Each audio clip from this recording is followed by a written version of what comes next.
Now we come to the sarcophagus with Reclining Couple. And this is where things start to become sort of classically Etruscan. There's some features here that we only see in Etruscan art that we definitely have not seen amongst the Greeks.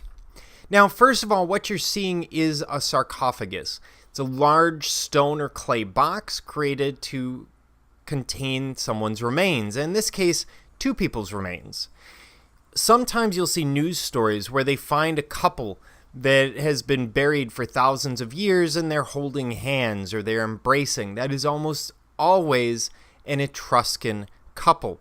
The Etruscans, unlike the Greeks, tend to really focus on that relationship, on the family and the husband and wife specifically. So you frequently see them buried together. And with the Greeks, as I said, it was controversial to fall in love with your wife. With the Romans, they're going to take sort of a middle road between the Etruscans and the Greeks, but they generally don't have themselves buried with their wives.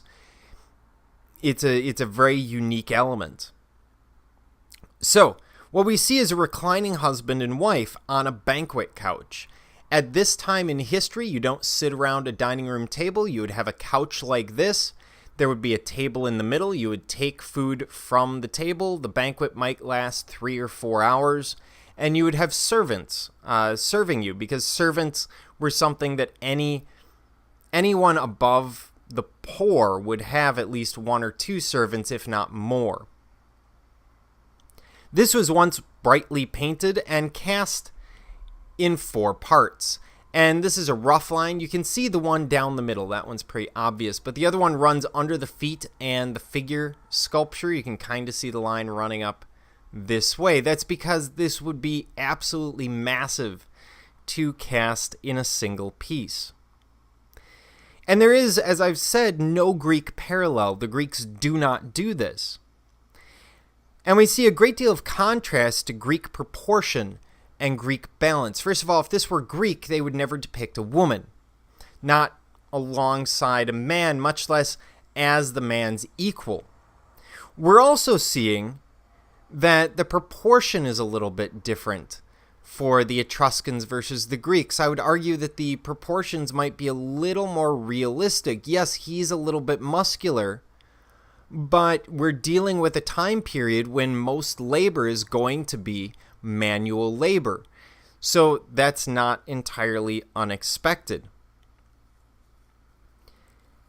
We also have this unusual sense of balance that the Greeks would have never liked. You notice everything is on the right, and there's nothing on the left. It's off balance. It's very asymmetrical. This is something that would have just torn at the artistic idealizations of the Greeks. And the interest here is in animating the face and the hands, trying to make them as realistic as possible.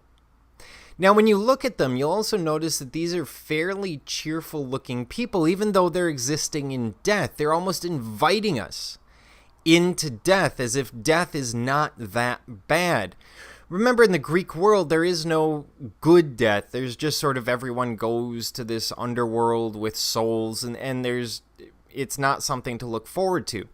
With the Etruscans, we get the idea that death might be something that isn't so bad.